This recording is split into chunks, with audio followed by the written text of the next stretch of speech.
Hello everyone and welcome back to another video from Finance and Crypto Guide.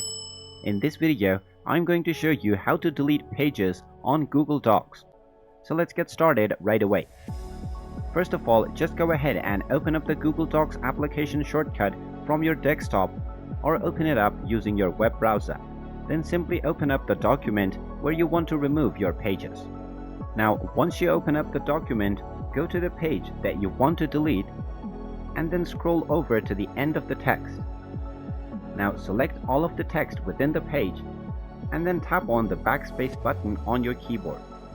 You can scroll over all the way to the end and hold on the backspace button until the page is completely removed. And there you have it. That is how easy it is to delete a page on Google Docs. If you find this video helpful, make sure you hit that like button and subscribe to our channel if you haven't done so already. Also ring that notification bell to never miss another update from us.